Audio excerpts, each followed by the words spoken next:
Yeah. So, hello sir and hello to my fellow classmates. I am Joanna Lorraine Huertas and from Group B6, and we will be discussing about defective contract. So, first, what is defective contract? So, defective contracts are those which may be relatively ineffective in relation to certain parties. So, we have here four defective contracts, namely rescindable, voidable, unenforceable, and void. These contracts are presented in the law according to their binding powers. So, hindi coincidence ang arrangement ng apat na ito. So, from the top, 100% valid, pababa ng bababa, ay ninilesen ang kanyang binding powers, which means from rescindable, voidable, unenforceable, down to void, ay nalilesen ang kanyang naliles ang kanyang validity or nagiging void na lang at all. Example, to make it clear, we have here table. Rescindable are valid, binding, and enforceable. Well, technically, when we say rescindable, hindi naman siya totally talaga 100% defective contracts. Kaya lang siya naging defective because of some certain thing na nai-involve ang mga contracting parties. Also with voidable contracts. Voidable contracts are also valid contracts and binding contracts, and as well as enforceable contract. While an enforceable contract naman ay valid contract siya, considered as valid contract siya. But, hindi siya binding at hindi rin siya enforceable. Therefore, meron siya effect dun sa certain parties involved sa kung ano man na nakapaloob sa kontratang yun. Which means, kaya nga siya unenforceable kasi hindi siya pwede i-enforce. Gets? Okay. And we have here the void. Void contracts are hindi siya valid, hindi rin siya binding, and hindi rin siya enforceable. O kaya ganon yung arrangement ng apat na defective contracts. Okay, we have here another table.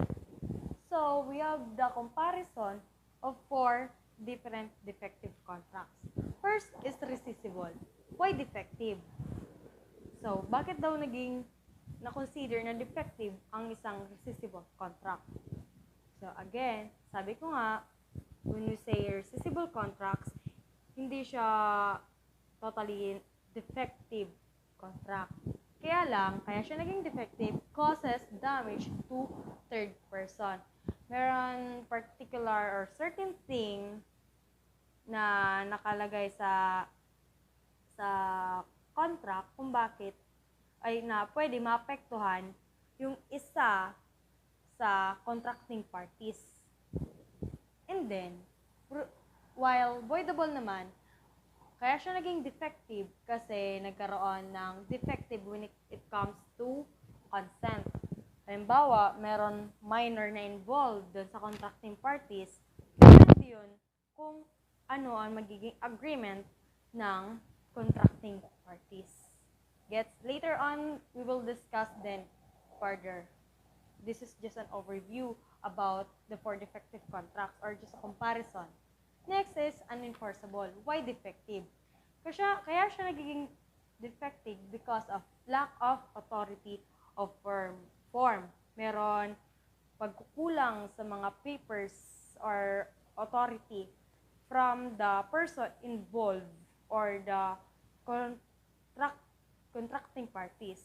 And also, void, sabi nga natin, pag void is 100% a defective contracts because of the missing essential elements. So, it's either meron illegal forms na naganap, meron lack of consent or lack of authority na naganap. So, can be ratified. When you say can be ratified, pwede pa ba maayos or pwede pa ba ma-cure yung kung gusto dun sa problemang meron yung itong contracting ay itong defective contract. So sa rescissible daw, yes, pwede. Merong pwede ma-ratified. Pwede rin yung voidable at pwede rin yung unenforceable. Yung naiiba lang ay ang void contract, which is hindi siya pwede ma-consider or hindi siya pwede ma-ratified. Kasi nga, in the first place, ay meron na siyang mga missing elements. So, here, another row, applicable provision. So, dito sa mga article na to, makikita natin kung ano ang nakapaloob about rescissible contracts. Yan, sa article 1381, it is all about rescissible contracts. Sa article 1390 naman is all about voidable contracts, and sa article 1403 naman ay it's all about unenforceable contracts, and sa article 1409 naman is all about void contracts. So, you have here remedy to avoid. When we say avoid is kung meron bang remedy para mapawalang bisa ang kontratang yon. The answer is yes, meron. Sa rescissible, merong method na ginagawa para ma-avoid yung nasabing kontrata na yon. We call it rescission.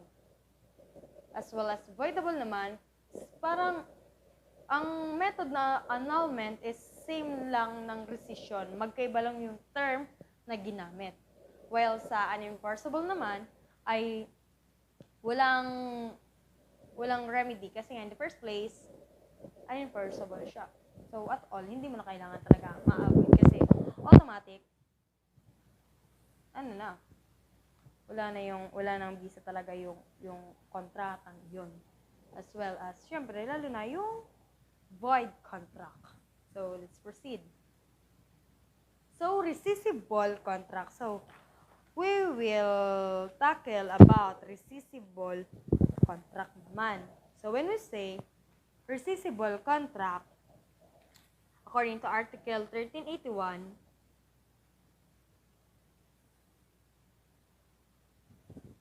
the following contracts are rescissible. Number 1, those which are entered,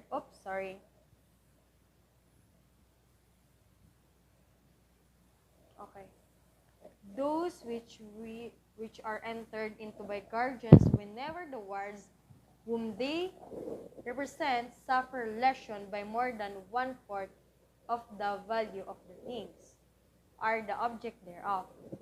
Second, those agreed upon in representation of absentees if the latter suffer the lesion stated in the preceding number. Third, those undertaken in fraud of creditors when the latter cannot in any other manner collect the claims due them. Fourth, those which refers to things under litigation if they have been entered into by the defendant without the knowledge and approval of the litigants or of competent judicial authority. So, ano daw ang ibig sabihin nun? Yan na natin i-discuss. So, Article 1381, una, those which are entered into by guardians whenever the wards whom they represent suffer lesion by more than 1/4 of the value of the things which are the object thereof. So, example number 1. G is the guardian of W or si ward. Si G dito na tinutukoy ay yung guardian. G is representing for guardian. At yung W naman ay ang tinutukoy dito ay ang ward. When we say ward, it is a minor. Again, it is a minor. So, G sold to X the property of W for 250,000. The value of the property is 500,000. So, sabi niyo diba sa article, ay sa number 1, whenever the wards whom they represent suffer lesion, when we say lesion, It is parang kabawasan sa original value. To make it simple, lesson or kabawasan, loss, kumbaga. The original value daw ng property ni Ward or ni Minor ay 500,000. Naibenta ni G or ni guardian kan X ang property with a total amount of 250,000 pesos only. So, specific naka-mention dito sa number 1 example is when the ward suffer lesion more than 1/4. So, more than 1/4 ang naging lesion sa property ni Ward. 500,000, naging 250,000 pesos na lang, which is half of the 1/2 pa siya ng original value ng kanyang property. So, technically, nagsuffer ng lesion si Ward. So, pwede niya ma-rescind ang kontratang naganap between G and X. When we say rescind, is mapawalang visa. When the time comes na, pag, halimbawa, nasa legal age na si Ward at mag-file siya ng rescission dun sa kontrata, is pwede yun. Pwede. Kasi nga, nag-suffer siya ng 250,000. Depende yun sa magiging usapan nilang dalawa ni X na pinagbentahan ng kanyang property. Nagigets? Okay, proceed. So, number 2. Excuse me. Those agreed upon in representation of absentees if the latter suffered the lesion stated in the preceding number. So, number 2 is the same lang ng number 1 example. So, dito naman, si R is the representative of A. A is tinutukoy ni A is absentee. When we say absentee, syempre wala. Okay? Si R daw, binenta ang ari-arian ni absentee sa halagang 250,000 lang. Ang original value ng kanyang property is 500,000. So, again, nag-suffer yung totoong may-ari ng more than 1/4 sa original value ng kanyang property, which is 250,000. Again, half of the original value. Kaya, ang may karapatan magpa-rescind ng kontrata ni R at ni X ay si absentee. Pag dumating na yung oras na present na siya, ando na siya, pwede niya yun ipa-rescind na contract na yun. Okay. So, okay, next. Number 3. Those undertaken in fraud of creditors when the latter cannot in any other manner collect the claims due them. So, si D is a debtor daw of C. C is referring to creditor. So, fearing that he won't be able to pay his debt to C and his land livid, D sold his land to X without the intention of using their proceeds to pay C. So, si D or yung may kautangan ay parang alinlangan siya na hindi niya mababayaran yung utang niya dun sa creditors, dun sa inutangan niya. Tapos, nakalibid pa yung kanyang lupa. And then, nangyari, binenta niya yung kanyang lupa kay X. Ito naman si X, nagkaroon sila ng kontrata ni D. Kaya, anong nangyari, at walang intention bayaran ni debtor si creditor. Kaya ang may karapatan dito mag-file ng rescission or pwede i-rescind yung contract ni D at ni X ay si creditor. Then after mabawi ni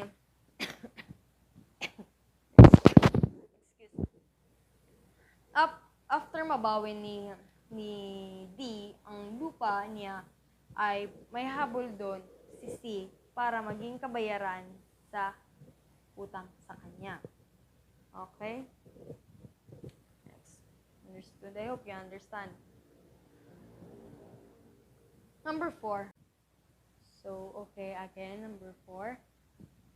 Those which refer to things under litigation if they have been entered into by the defendant without the knowledge and approval of the litigants or of competent judicial authority. Example, S sues P for the recovery of a parcel of land. In this case, the land is a thing under litigation. So, therefore, lahat ng contract na involve ang land na ito na tinutukoy dito ay magiging rescissible siya. Except kung ito ay authorized by the court. Sabi nga, the knowledge and approval of the litigants or of competent judicial authority. So, but again, it is a valid contract, ha? It is a valid contract. Pero pwede siya ma-rescind. In this case, ang pwede mag-file ng rescission sa contract na ito is si S.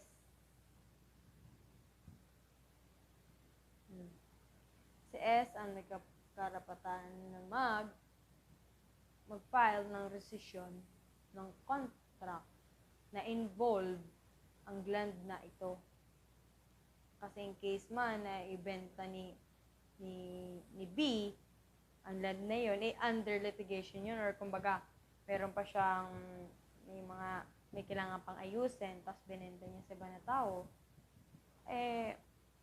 kaya nagkakaroon ng problema. Kaya pwede i-rescind, nagkakaroon ng rescission doon sa contract. Okay, next. Rescissible contract versus rescissible payment. So, what does it mean? So, rescissible contract ay valid contract na pwede siya i-rescind or pwedeng mapawalang bisa nga. From the word itself, rescissible. So, when you say rescissible payment naman, this is a payment made in a state of insolvency or inability to pay someone's debt. So, the debtor could not be compelled at the time they were effective are also rescissible. So, si D daw ay, while insolvent, nagbayad siya ng utang niya kay X. Si Y and Z naman ay creditors din ni B. But in any manner, they cannot collect from D. So, pwede silang magreklamo or mag-file ng rescission doon sa naganap na transaction ni D or sa naganap na payment ni D kay X. Kasi nga, nasa siya under insolvency. Sabi nga dito, hindi pwede, the debtor could not be compelled at the time they were effective. Kaya, pag hindi sila makapag-file ng rescission dun sa kay X, ay hindi na sila makaka-collect ng payment kay T in the future. Kasi insolvent siya. So, paano siya makakapagbayad? Kaya, yun. Ganun ang mangyayari. So, next. By the way, that is under Article 1382.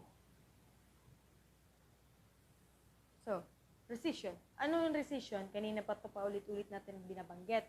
So, ang rescission, according to Article 1381, the action for rescission is subsidiary. It cannot be instituted except when the party suffering damage has no other legal means to obtain reparation for the same. Example, G is the guardian of M. M is repairing to a minor with 2 parcels of land valued at 200,000 each. G sold the 2.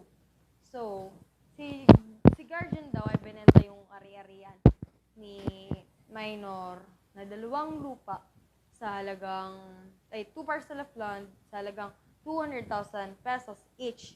Pero binenta ni guardian yon sa halagang 200,000 pesos ang dalawa mismo na. Kaya, pwede mag-file ng rescission si minor. Pero, the action of rescission is subsidiary. Ang mangyayari dito ay pwede hindi matuloy ang rescission if depende sa agreement na magkakaroon yung pinagbentahan niya ay pinagbentahan ni G at ni minor. Halimbawa, willing naman yun na buyer magbayad ng another 200,000 para sa kanya na mismo yung lupa. Pwede yun. Kahit hindi na siya mag-file ng rescission dun sa contract. Pwede yun. Pwede mangyari yun.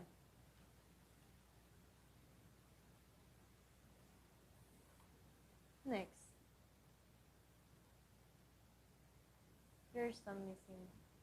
Okay, balik tayo rito. Or halimbawa naman. Another thing is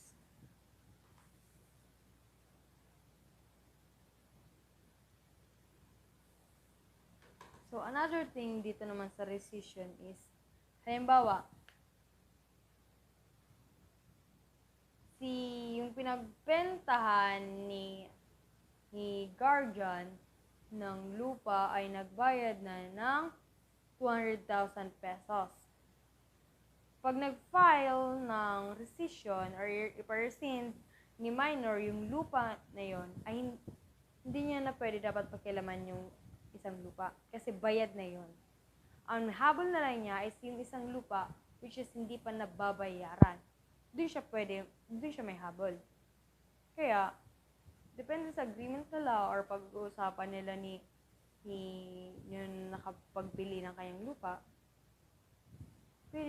kahit hindi na yun ma-avoid na kontrata. So, kaya, sinabi na the action for rescission is subsidiary. So, next is about voidable contracts. So, ibang mag-report ng voidable contract. Good day, sir, and sa lahat ng mga nanonood nitong video. I am Rob Lawrence Libura, BSBA Financial Management second year student. I am going to tackle about voidable contracts. So, before we start, gusto ko lang mag-apologize sa mga maririnig yung noises na medyo nakaka-distract. Pero, ginawan ko pa rin ang paraan na kahit paano yung boses ko pa rin ang mas mangibabaw. So, thank you and enjoy watching. Voidable contracts. Voidable or annulable contracts are those which possess all the essential requisites of a valid contract, but one of the parties is legally incapable of giving consent. So it means that a person is incompetent to join or sign an agreement. Voidable contracts is valid, binding, and enforceable, meaning valid until annulled. Pareho lang ang voidable sa rescissible. They are both valid, binding, and enforceable. Ang pinagkaiba lang is to end rescissible contracts, you need to rescind. And to end voidable contracts, you need an annulment. What contracts are voidable? Number 1. When one of the parties is incapable of giving consent, absolute incapacity. Exception, when contract involves necessaries. Number 2. When one or more of the vices of consent is present, such as violence, intimidation, mistake, fraud, and undue influence. Number 1 is when one of the parties is incapable of giving consent, absolute incapacity. Exception, when contract involves necessaries. We have an example here. B, minor, bought food from C, 25 years old.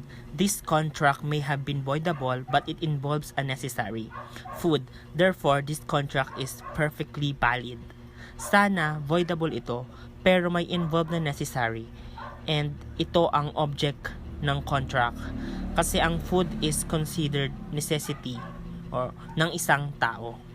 Vices of consent. A. Violence. Definition: when in order to rest, consent, serious or irresistible force is employed. May physical contacts ang isang party. Example is X asked Y to buy his new cell phone for 1,000 pesos. Y refused. X punches Y in the face until he agreed to buy it. Para mapa-agree sa gusto ni X si Y, ginamitan dito ng dahas. B. Intimidation. Definition: when one of the contracting parties is compelled by a reasonable and well-grounded fear of an imminent and grave evil upon his person or property, or upon the person or property of his spouse, descendants, or ascendants, to give his consent. In intimidation, walang physical contact. May pagbabanta and you felt na seryoso ito so pinirmahan mo ang kontrata. Ang example is E ask F to lease F's land or else he will set F's house in fire. May pagbabanta kaya napilitan pumirma si F kay E. C. Mistake.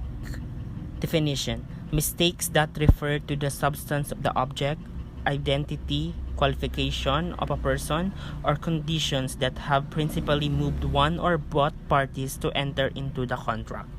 Ang example here is G and F entered into a contract of sale for a piece of land worth 1 million pesos. The clerk who made the deed sale mistakenly typed 100,000 pesos. So ang mistake is in the written price in the instrument. Wala itong effect sa kontrata ni G and F kasi pareho nila alam na 1 million ang sale of piece of land. Reformation of contract ang remedy dito. D. Fraud. Definition: through insidious words or machinations of one of the contracting parties, the other is induced to enter into a contract which, without them, he would not have agreed to. Types of fraud are dolo incidente and dolo causante. Example: for dolo incidente, P applies for a job with a requirement of 3 to 5 years experience on a specific job. Though having only 3 years of experience, P made it appeal he has 5 years. Kahit nagsinungaling siya, pasok pa rin sa minimum requirement ang experience niya. Example: for dolo causante, P applies for a job with a requirement of 3 to 5 years experience on a specific job. Though having no experience, P made it appear he has 5 years. Hindi pasok sa minimum requirement, puro kasinungaling ang sinulat or sinabi niya. It is voidable if ever my contract. E. Undue influence. Definition: when a person takes improper advantage of his power over the will of another, depriving the latter of a reasonable freedom of choice. Example: your professor asked to marry you. You are of age, but the biggest factor for you saying yes is because he is your professor. And if you say no, you are afraid he might be disappointed and fail you in class. In this case, the marriage contract is voidable. Annulment of voidable contract. When annulment cannot proceed. Number 1, when the object of the contract is lost through the fault of the person who may annul the contract. Number 2, when the contract is ratified, means curing the defect to become perfectly valid. Who can annul avoidable contracts? Number 1, incapacitated persons upon ceasing of incapacity. For example, minors. Number 2, persons whose consent were vitiated. These are persons who are in a fraud, mistake, violence, intimidation, and undue influence. And doon po nagtatapos ang aking presentation about voidable contracts. Sana po ay marami kayong natutunan sa aking present. Thank you. So, good day, sir. So, my topic for today is about defective contracts. So, there are 4 defective contracts, namely rescissible, voidable, unenforceable, and void contracts. Rescissible contract is the least defective one, while void contracts is the most defective contract. So, my group mate already discusses about rescissible and voidable contract. So, I will be discussing to you the unenforceable and void contracts. So, unenforceable contract is still valid, binding, and enforceable. It is valid and has an effect. While void is not anymore valid and has no effect at all, it is not binding and enforceable. So why is unenforceable contract defective? So first, it lacks of authority or form. The meaning of this is unenforceable contract is defective because the contracting parties is a minor. Both are minors. Or the agent exceeds her authority limit. So that is why it is unenforceable. While void contract, it is defective because there is a missing essential elements. So that's why void contracts are void.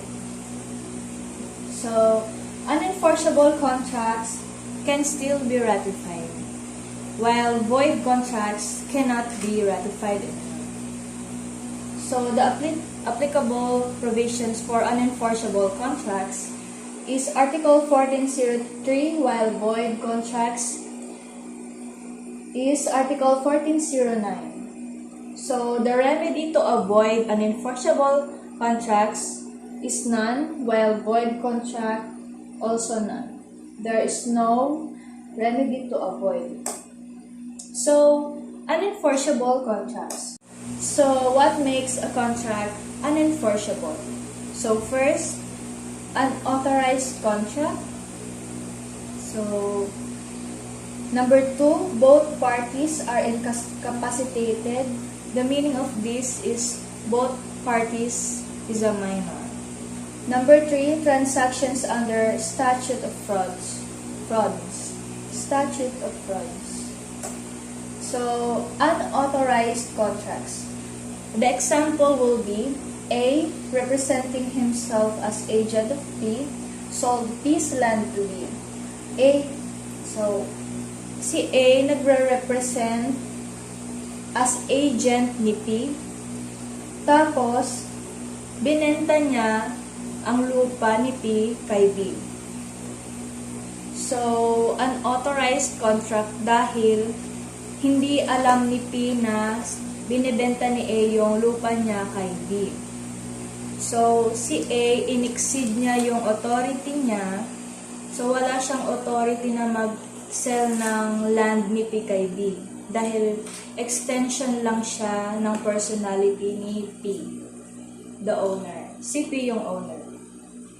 Si A yung agent at si B yung buyer. So, dito, sa example na to, this is an authorized contract. Pero, kung ni-ratify ni P yung contract nila A and B, it will be perfectly valid. Pero, kung hindi alam ni P na nagtatransact si A kay B, it will be unenforceable. So, that's it. So, another example, A, agent of P, sold P's land to B in installment. A is only authorized to sell P's land in cash. So, si A ulit, agent ni P. Then, A sold P's land to B. So, binenta ni A ang land ni P ulit kay B. Pero in installment. Sabi ni P, in cash lang. So, it is an authorized contract dahil nga, dapat in cash niya bayaran. Hindi installment. So, third example will be A representing himself as agent of P, sold P's land to you. So, ayun nga, ang exemption nito is when P ratified the sale. So, halimbawa si A, agent ni P, sinel nga yung lupa ni P kay B. So, it is an authorized contract. But, if P ratified the contract, it will be perfectly valid. So, dito sa unauthorized contract, pag na-ratify yung contract, it will be perfectly valid. So, it will be no longer an enforceable contract. So, number 2, both parties are incapacitated. So, for example, A, minor, sold his bicycle to B, also a minor. So, halimbawa si A, minor de edad, sinel niya yung bike niya kay B, also a minor. So, both parties are incapacitated. Walang kakayahang mag-contract to each other because they are a minor. So, yun. Pero, ang exemption nito, if nag-agree ang guardians ni A and B, it will be a perfectly valid contract. Pag na-ratify yung contract ni na A and B, it will not anymore unenforceable because the guardians already accepted the contract. Nag-oo sila sa kontrata. Halimbawa, tinanggap ng guardians na bilhin na lang yung bike at bayaran na lang yung bike. So, ganun. It will be perfectly valid. Hindi na siya unenforceable kasi na-approve na ng guardian. So, that. Pero, kung hindi in-approve or ni-ratify ng guardians yung contract, it will be unenforceable. So, statute of frauds. So, number 1, so the statute of frauds, itong mga nakalista na to, dapat it is in written. Kasi, if orally lang siya, it will be unenforceable. So, yes. So, number 1, statute of frauds, contracts not to be performed within a year. So, example, X and Y verbally agreed to form a partnership after 13 months. So, example, si X and Y nag-agree na mag-form sila ng partnership after 13 months. So, for example, nakalipas na yung 13 months. So, sabi ni X, tara gawin na natin yung partnership. Sabi ni Y, ayoko na. So, justifiable ba yung sagot ni Y? The answer is yes. Kasi the contract is unenforceable. Kasi orally lang nila ginawa yung contract, hindi written. Pero kung written yon, pwede. It is enforceable. But in this case, orally or verbally, it will be unenforceable. Number 2, a special promise to answer for the death, default, or miscarriage of another. For example, B is indebted to C. G orally guaranteed this debt. So, for example, si D may utang kay C. And then, si G, representative ni D, yung may utang, orally guaranteed this debt. So, halimbawa si G, sabi niya kay C na nagpapautang, uy, magaling magbayad ng utang si D.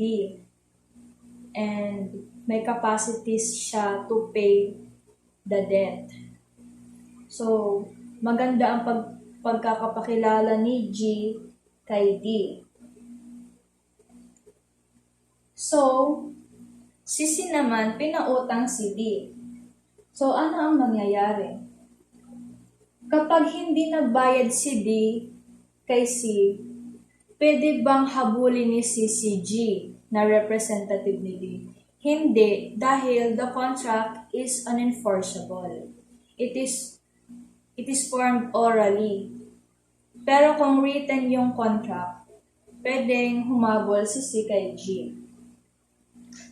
But in this case, C cannot run for G kahit na siya yung representative ni D dahil yun nga, hindi siya written. So, number 3, agreement in consideration of marriage. So, for example, Z orally obliged himself to give Y a piece of land if Y marries his daughter X. So, si Z, isang parent, sabi niya kay Y, bibigyan niya siya ng a piece of land pag pinakasalan niya yung anak niyang babae na si X. Paano kung nagpakasal na si Y and X at saka sabi ni Y yung lalaki? Asa na po yung lupa ko? Sabi mo, bibigyan mo ako ng lupa pag pinakasalan ko yung daughter mong si X. So, sabi ni Z.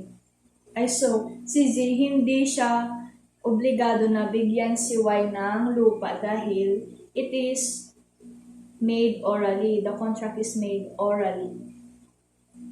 The agreement is made orally. So, hindi siya enforceable. So, this is unenforceable. So, number 4, sale of personal property for 500 pesos or more. So, kapag nagbebenta ng personal property for 500 pesos or more, so this will be unenforceable if the contract is made orally. But if it is made in written form, then it will be perfectly valid. So number 5, lease of real property for more than 1 year. So halimbawa nagpapaupa ng real property, example building, land, or house for more than 1 year. So ito naman, nagpapaupa ng mga building for more than 1 year. Dapat naka-written contract siya. Kasi kung hindi, it will be unenforceable. So number 6, a representation as to the credit of a third person. Example, A, insolvent, is in need of cash. A asked B for help. B represented A as having good credit to C, who extends a loan to A because of B's representation. So, halimbawa si A, insolvent na siya, hindi na siya makabayad ng utang, nagpatulong siya kay B. So, si B masyadong helpful. So, tinulungan ni B si A na mag-represent kay C para mabigyan siya ng credit. So, si B, ni-represent niya si A na having good credit, marunong magbayad. So, si C naman, napaniwala siya kay B. So, ang ginawa ni C, in-extend niya yung loan kay A. So, anong mangyayari? So, si C, yung nagpautang, hindi siya pwedeng mag-run, hindi siya pwedeng tumakbo kay, hindi niya pwedeng habulin si B. Hindi niya pwedeng sabihin, "Uy B, sabi mo, babayaran mo ako." Hindi yun pwede kasi the contract is unenforceable because the contract is made orally. So, number 7, sale of real property. So, sa pagbebenta ng real property, kailangan ito ay written so that it will be valid. If not, then it will be unenforceable. So, dito na tayo sa void contract. Void and existent contracts. So what is the meaning of a void contract? So a void contract is one which has no force and no effect from the very beginning, as if it had never been entered into, and which cannot be validated either by time or ratification. So the meaning of this void contract is never existent. Hindi siya nag-exist, hindi siya valid, and wala siyang effect. So, ano ang pagkakaiba ni voidable kay void? So, si voidable, it can be ratified, while void contract cannot be ratified. Si voidable produces effects until annulled. So, ang meaning nito, si voidable, kahit hindi pa annulled, it has effect. But, in the other hand, si void, generally, effects are not produced at all. So, from the very beginning, it has no effect at all. Excuse me. So, voidable. Defect is due to incapacity or vitiated consent. So, ang defect ni voidable is due to incapacity if the contracting parties are minor or vitiated consent. So, sa void naman, the defect here is that ordinarily, public policy is militated against. So, nilabag nito yung mga good custom, moral, kaya siya naging void. So, voidable, valid until annulled. While void, from the very beginning, so generally, no action is required to set it aside unless the contract has already been performed. So, void is void from the very beginning. No action is required to set it aside. So, voidable may be cured by prescription, while void contract cannot be cured by prescription. Voidable defense may be invoked only by the parties or their successors, while void contracts, defense may be availed of by anybody, whether he is a party to the contract or not, as long as his interest is directly affected. Voidable, referred to as relative or conditional nullity.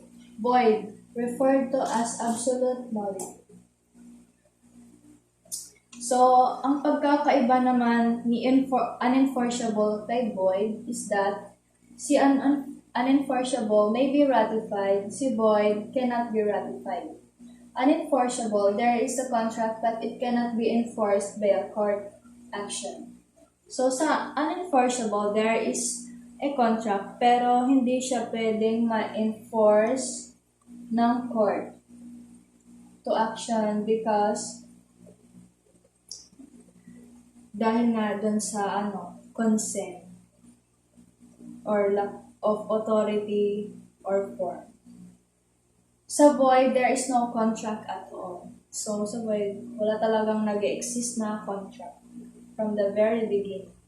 So, unenforceable cannot be assailed by third parties. Void can be assailed by anybody directly affected. So, Article 1409, the following contracts are inexistent and void from the beginning. Number 1, those whose cause, object, or purpose is contrary to law, morals, good customs, public order, or public policy. So, these contracts cannot be ratified. Neither can the right to set up the defense or illegality be waived. So, yung mga nakalista dito na void contract, hindi na siya pwedeng ma-ratify pa. So, the characteristics of a void contracts. Generally, it produces no effect whatsoever, being void or inexistent. It cannot be cured or validated, either by time or ratification. So, example. Sa number 1, those whose cause, object, or purpose is contrary to law, morals, good customs, public order, or public policy. Example will be an agreement whereby Anna is to render service as a servant to Ben without compensation as long as Anna has not paid his debt is reprehensible and censurable. So, hindi ito pwede kasi labag to sa batas. Kasi si Anna daw magre-render ng service as a servant kay Ben without compensation, without bayad, walang bayad. As long as Anna has not, so hindi yun pwede. Porket hindi nagbabayad ng utang si Anna kay Ben, ang kapalit nun ay magre-render siya ng service na walang bayad. So, labag yun sa batas. So, contrary to morals, example will be a contract whereby Anna promised to live as the common law wife of Ben without the benefit of marriage in consideration of 50,000 pesos is immoral. Therefore, void. So, example, si Anna, magli-live-in sila ni Ben without the benefit of marriage. Kapalit 50,000 pesos. It is immoral. So, the contract is void. So, it is not valid and it has no effect because it is contrary to morals. So, contrary to good custom. Example, Anna entered into a contract whereby Anna binds herself to slap his father. This contract is void because it is against the good custom of showing respect to our parents. So, example, si Anna nag-enter into a contract na si Anna daw binds herself to slap his father. Kasampalin niya yung father niya. So, hindi yun pwede. It is a void contract because it is labag siya sa good customs na dapat mag-show tayo ng respect sa parents natin. So, it is a void contract. So, contrary to public order, example, a stipulation in a contract of lease whereby the landlord can use force to eject the tenant in case of failure of the latter to pay the rent agreed upon is void as being against public order. So, halimbawa, may nagre-renta at may nagparenta. So, si nagre-renta, hindi siya nagbabayad ng rent. So, yung nagpapaupa, kaya niyang paalisin yung nagpapaupa anytime. So, hindi yun pwede. Kasi labag yun sa public order. It is void. Void yung contract. So, next, contrary to public policy. A condition in a contract of sale states, in case of sale, the buyer shall not sell to others the land sold by, but only to the seller or to his heirs for the same price of. So, void contracts. Void contracts are those which are absolutely simulated or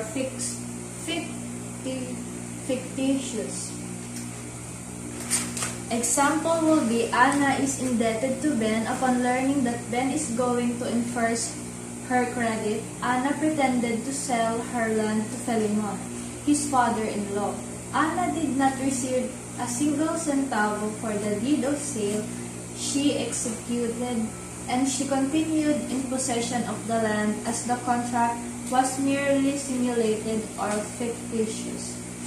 So, for example, si Anna, may utang kay Ben. So, nagkunwari siya na ibebenta niya yung land niya sa kay Philemon, ang father-in-law niya. So, kunwari, binenta niya. Sabi niya, binenta niya. Pero, in reality, hindi yon. Hindi yun nangyari. At walang single centavo na na-receive siya. So, yung land pa rin, sa kanya pa rin yung land. Kasi nga, hindi naman niya yun binenta. Nag-ano lang siya, nagsinungaling lang siya. Gumawa-gawa lang siya ng kwento. So, it is a void contract dahil simulated lang or fictitious. So, there is no contract of sale in this case as the parties do not intend to be bounded for the sale. There is no contract of sale in this case as the parties do not intend to be bound at all. The sale is but a sham. So